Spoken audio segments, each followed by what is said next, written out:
Can Prince Harry be saved?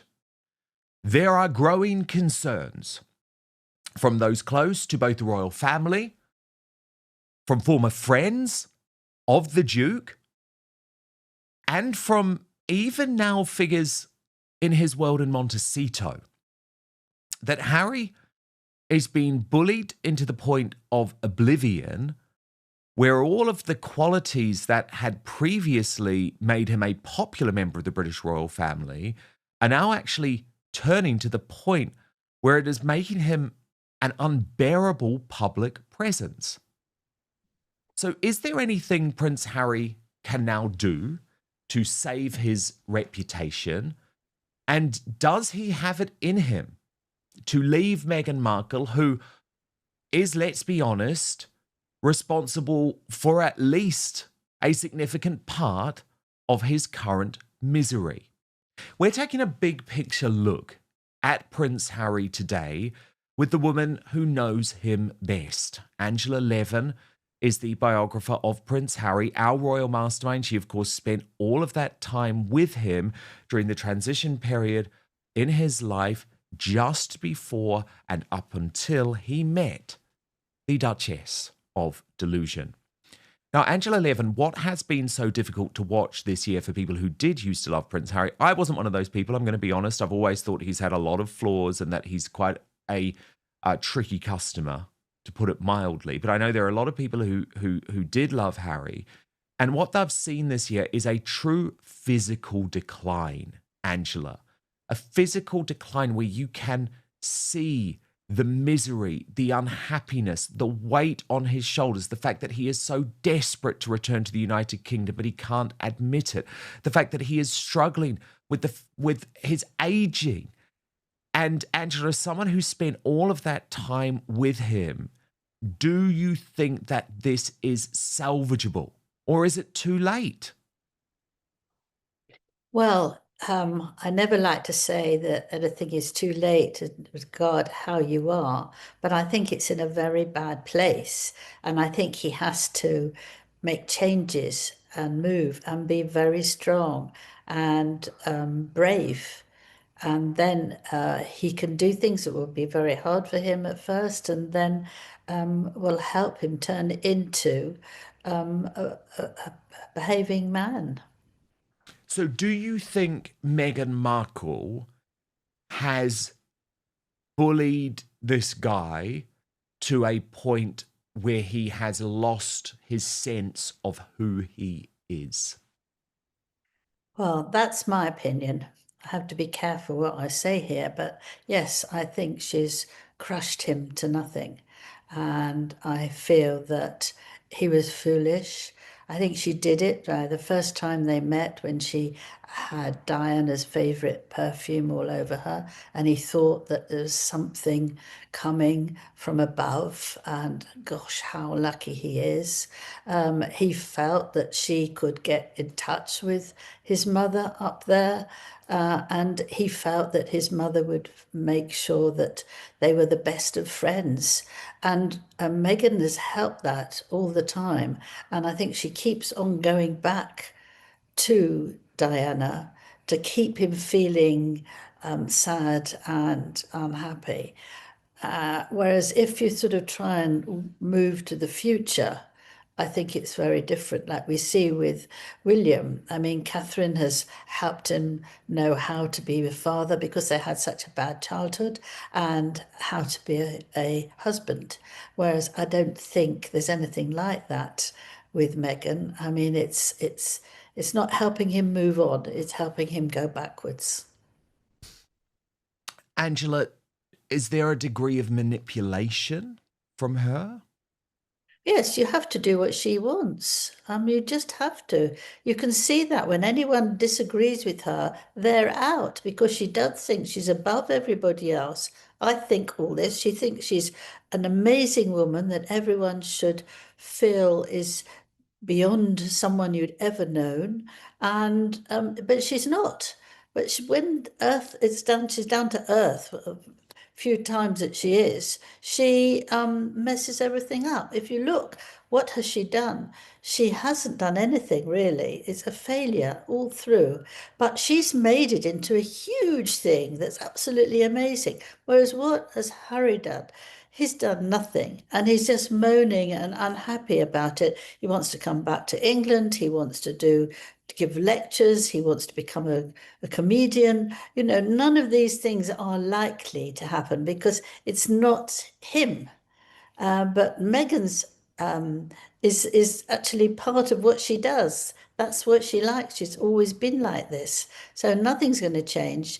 But Harry has changed because he wasn't originally like this. You say that there are two key moments coming up next year as we look ahead to 2026 that will likely determine Harry's mental health outside of his marriage. The first is the health of King Charles. And we'll come to that because, of course, as soon as King Charles dies, Harry knows that a return to the UK and a return to royal life is cut off potentially forever. So we'll come to that. But first, Angela, because obviously we're just weeks away from this, his libel case against the Daily Mail. And you say his reputation is now hinging on this. But from all of the revelations before the court case even begins, it's looking almost impossible to believe that he's got any chance of winning this case. The case was lunacy. He was so clearly sucked in by a whole load of hard leftist lawyers and celebrities. Yes. Well, this is a thing that he won't give up. You know, he wants to still be thought of as a prince up to a certain extent, not necessarily working within the anywhere around, but actually in his thoughts that he's actually still a prince and still worth something. But it's a ridiculous way to behave, and the Mail has worked very hard to get things in straight. And one of the things that Harry did at one point was to offer money, I believe, I'm not entirely sure, he would give people to copy what he's doing and make a big statement and follow it up and try and get money out because of what has happened. That it is the Mail that was using your phones and doing behaviour in a very bad way. But I mean, I worked for the Mail for a long time, and never was I asked to, or never was I had the idea that we should do that. And I know one person at one time suggested we talk to one person, and the editor said, absolutely not, I'm not having anything like that. And he was furious, and nobody actually thought we had to behave in a bad way to do something. 100%. 100%. And the thing is, Angela, Harry lives in a fantasy world, and it's a world where he believes that all journalists, by the way, including you, including me, are these sort of disreputable criminals. And I remember he tried it on with me. Actually, so this was back when I was executive editor of The Sun. So we're talking 2019 type period. And remember, I'd broken a whole load of stories about him. This is before I actually broke the story of Megxit, I believe. Or no, actually, maybe it was just after. So maybe it was 2020. This must have all happened in 2020 because I'd broken the story of Megxit in January 2020, because I'd broken a whole load of stories about him and his behaviour and his wife's behaviour and how much the late Queen hated it. And rather than him thinking, Angela, okay, this could have been down to my behaviour, my wife's behaviour, the fact that there were so many disgruntled people within the British royal family, so many courtiers, so many members of the royal family themselves who were so horrified by this behaviour that they wanted it to become public. And obviously that's my job, right, to report the truth. Rather than think that, Angela, he made a fool of himself because he decided, oh, Dan Wootton was breaking the law. That's what he was doing. He must have been paying people for these stories. And actually, he must have been paying royal officials, and that would make it a crime. So I'm going to report this to the police. I'm going to report this to Kensington Palace. He was humiliated, Angela Levin. totally humiliated. Now, in that case, he had sent a pre-action letter, but he never actually went through with obviously filing the claim because he would have lost. He would have lost. But what it shows you, Angela, is that he will try and hunt down his enemies and jail them. He's doing the same thing with Piers Morgan. He wants the Metropolitan Police to reopen their investigation into Piers Morgan and phone hacking while he was editor of the Daily Mirror. And obviously, there is a lot of thought that Piers Morgan has not told the truth when it comes to hacking. But come on, this is something that happened 30 years ago, Angela. People have already gone to jail. It's been long litigated. And I actually find it disgusting that a prince, a member of the royal family, would think that a good use of the British police's time at the moment, when, by the way, and Harry would have no idea about this because he doesn't know how we have to live, Angela. He's got no idea of what it's like to be an ordinary person. You know, all he cares about his security. Well, I'm mugged on the street in London because it's so lawless. The police don't do a damn thing. You know, my house is broken into. The police don't do a damn thing. Yet he wants the police to spend a whole load of time trying to get Piers Morgan jailed from something that went on 30 years ago. It's mentally deranged. Yes, I think that this problem that he's got is that he doesn't like anyone saying anything that he doesn't want to hear. It's a very strange thing. He's very well known, and Meghan is as well, but he only wants what he allows them to say, which is good stuff. So if a journalist says, they were at some terrible film last night, so should they have gone to the film? I mean, that's a nonsense thing. Just say that. You know, he will go mad because he doesn't feel he wanted anyone to know about that. And I think that it goes up from the small things like that to the big things. He doesn't want any truth said about his wife. He doesn't want any truth said about him. If he's standing there giving a lecture, telling us what to do when he doesn't do it, he's okay as long as you don't mention that he doesn't do that. But he wants us to know that we shouldn't. You know, for children, he doesn't want them to listen to anything on the radio, on the television that might make them unhappy or be very bad for them. Okay, but Meghan's gone back and she's absolutely on all sorts of things, coming out, making comments, using it for herself, using her children to earn money. But he hates that. You see, how dare we interfere with his life? But if he's a prince, then that's what happens.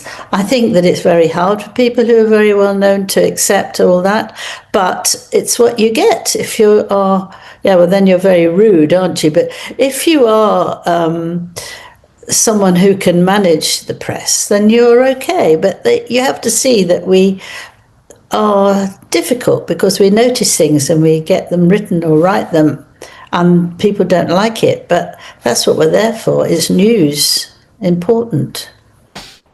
Now, Angela, there is obviously, as you alluded to just then, this huge clash going on behind the scenes.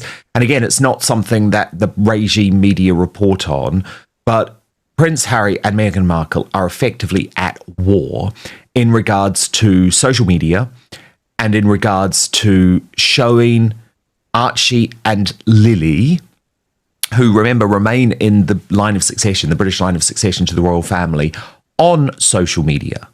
Now, we saw in February of this year, Angela, Meghan in a fit of pique, in a way to upset Harry while he was at the Invictus Games, reveal the children while pushing her shitty jam, mind my French, for the first time on social media. That was in February, and it was when she'd been sent home from the Invictus Games. But of course, it continued all year long, Angela, and it continued all year long to that moment in Halloween on the pumpkin patch when Meghan said, I accidentally showed their faces. But Angela, look at all of this. I mean, you can easily add it all up, and then Harry goes on a podcast and actually says, I think parents are irresponsible if they put their children on social media whatsoever. So he's so terrified of this woman, as you've rightly pointed out. He has to wage these battles against her in public. But what's going to happen this year, Angela? Because she is heading towards revealing them all.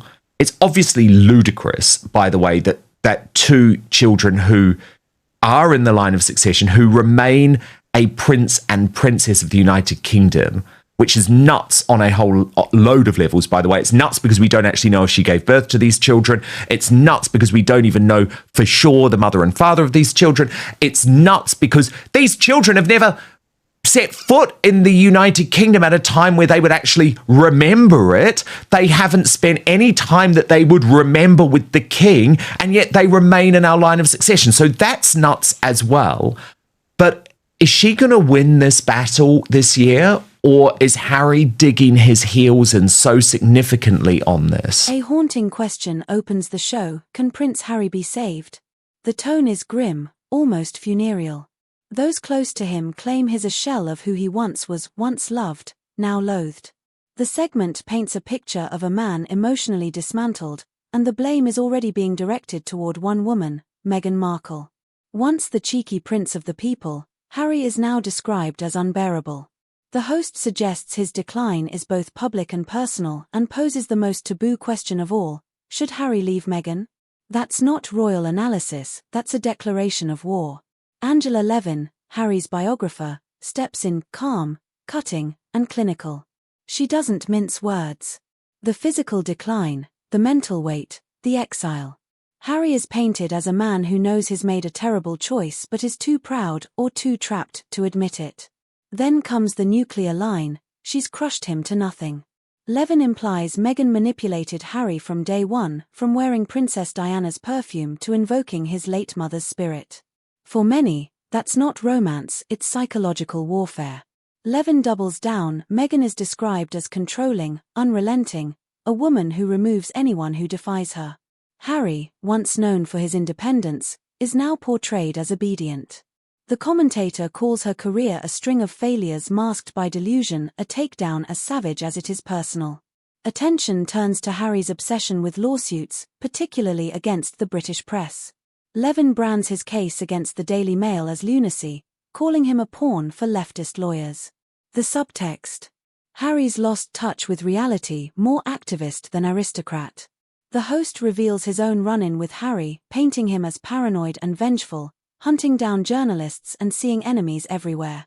The image of the hero prince dissolves further, replaced by a man consumed by grudges and legal fantasies. Angela describes Harry as unable to tolerate criticism, living in a world where only praise is permitted. The irony: a man who preaches mental resilience is portrayed as emotionally fragile, silencing dissent while Meghan monaizes every move.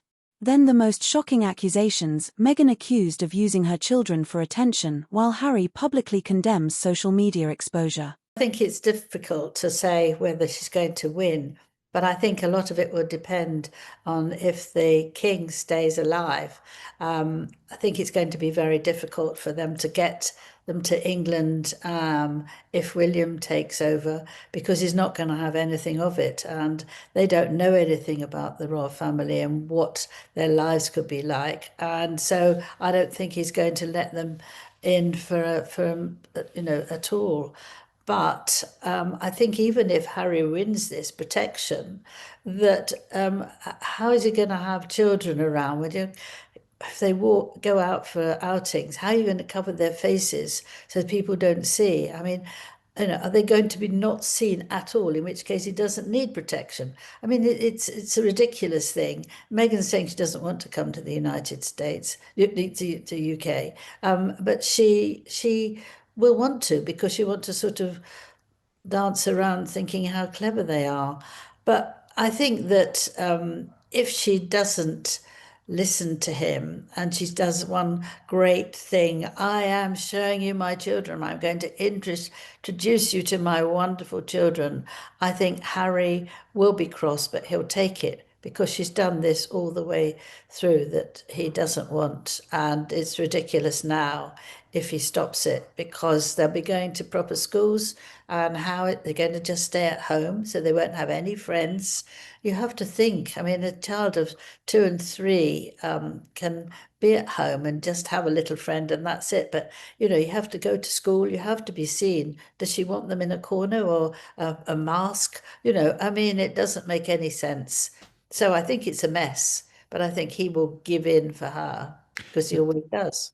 But Angela, you also think that he might spend more time in Africa. And you remember this year when things got really bad between him and Meghan Markle, he actually disappeared. He went totally off grid, wasn't communicating with Meghan at all.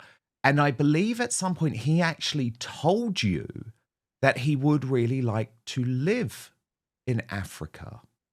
Yeah, before he got married, he was saying to me that he's fed up being one of the royals, and he doesn't want people to look at him. And if he goes to buy food, he has to go behind the counters. What he really wants is to go to Africa, because then he loves the animals. They're not difficult to talk to, and that's where he feels most comfortable. And he asked Meghan if she would like to go and stay there for a while. Oh no, not at all. So that was out. But he does, particularly if they're Yeah, Angela, she cosplayed loving Africa before she got married. That was the thing. Oh, no, I love to go camping in Africa. And, I don't want to take any designer clothes with me. She cosplayed someone who was going to be like Chelsea Davy, right? So Harry thought that he was marrying a woman who would love to live in Africa. And of course, as soon as she was in the royal family and these proposals were put to them, you could spend half the year in Africa, you could spend half the year in the United Kingdom. You're completely right. She said, hell no, because it was just fake. It was totally fake. Yes, of course it was, but let me say it even worse.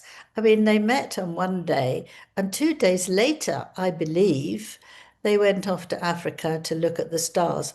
Well, what sort of woman would do that so quickly? Couldn't you tell that there was something very odd to do that? When he was a prince, what did you want out of it? Not a clever thing to do. He should have run off a mile, but there he was trapped.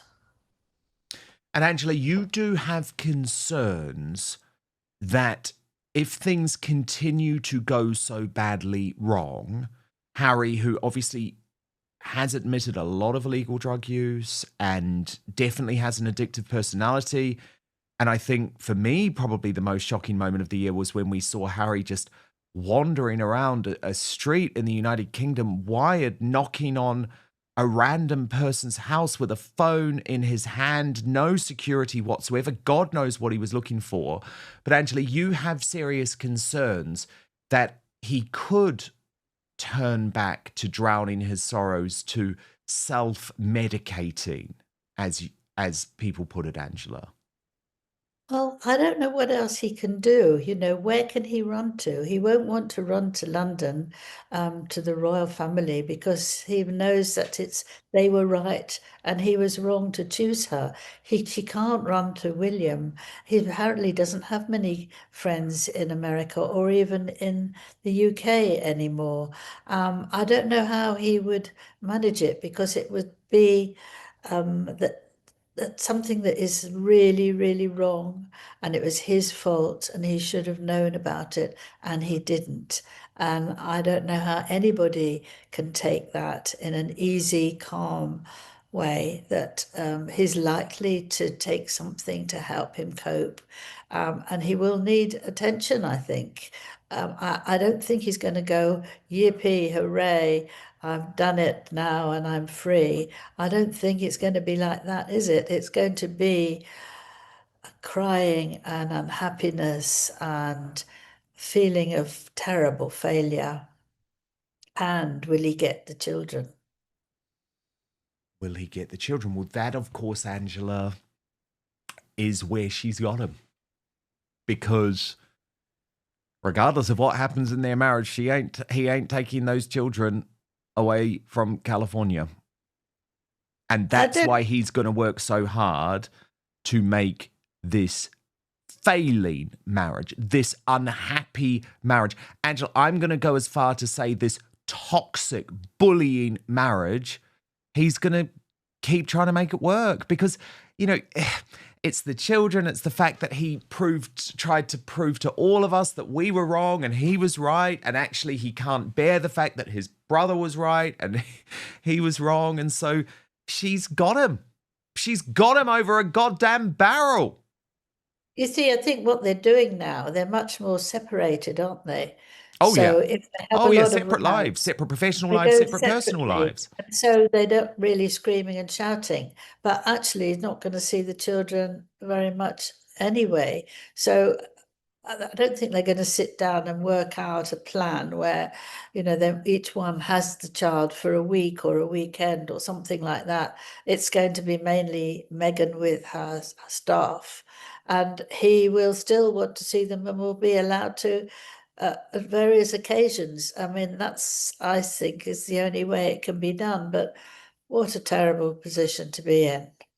It is a terrible mess. It is an absolutely terrible mess. But Angela Levin, thank you for your amazing coverage of Meghan Markle and Prince Harry across 2025. Of course, you did spend all of those years with him. You were his biographer and you have been all across the story ever since. But Angela, I'm going to have to ask you to put your thinking cap on now because next week, it's actually our last show of 2025. And I want us to reveal next week, Angela, the second annual Angela Levin Royal Mastermind Awards of 2025, Angela. So it will be the best moments, the worst moments, the most shocking moments, the moments that stunned us, that surprised us. And of course, Angela, I'll also get you to reveal the best royal and the worst royal of 2025. Now, last year, your winner was Queen Camilla and your loser was Prince Andrew. But Angela, he's not even eligible this year, actually, because he's no longer a prince. You know, he's Andrew Mountbatten Windsor. So get thinking, Angela. But I mean, look, there's no shortage of anything of any stories for you to choose from this year, is there? I'll do my best. I'll do my best. Amazing stuff. Well, look, Angela, have a brilliant Christmas. Have an amazing day. I hope you get all of the joy from your loving family and your wonderful husband, who is a very great man. And we will speak next week after Christmas Day, Angela, to unveil the Royal Mastermind Awards of 2025. Thank you so much. The commentator even questions the legitimacy of their children's births, a claim bound to explode online. Levin predicts Meghan will defy Harry again by revealing Archie and Lilibet. The host questions their very place in the royal succession, a bombshell claim hinting at royal scandal, secrecy, and deception. It's the kind of insinuation that guarantees outrage. Harry's dream of escaping to Africa is portrayed as his last hope for peace, crushed by Meghan's disinterest. The host mocks her as a cosplayer of authenticity, pretending to love the simple life before chasing Hollywood glamour. It's brutal, but biting. Levin warns of relapse, a haunting prediction that Harry might spiral back into addiction. Isolated, friendless, trapped in a marriage he regrets. The narrative turns tragic. The royal rebel who sought freedom has become the prisoner of his own rebellion. Then the final twist, Levin asserts Meghan will never let Harry take the children. The host calls it a toxic, bullying marriage, where the kids are leverage. The imagery is chilling, a father held hostage by his own mistakes. As the show wraps, it's clear, this isn't royal gossip, it's a psychological autopsy. Harry's life, marriage, and future laid bare for public judgment. The hosts exchange holiday wishes, but the undertone is dark. It's not festive cheer, it's a funeral for a fallen prince. What do you think? Has Meghan truly destroyed Prince Harry's spirit, or is he a willing participant in his own downfall? Drop your thoughts below, I want to know which side you're on. And if you want more raw royal truth, hit subscribe, ring that bell, and share this video before it mysteriously disappears. Because in today's royal reality, silence is complicity.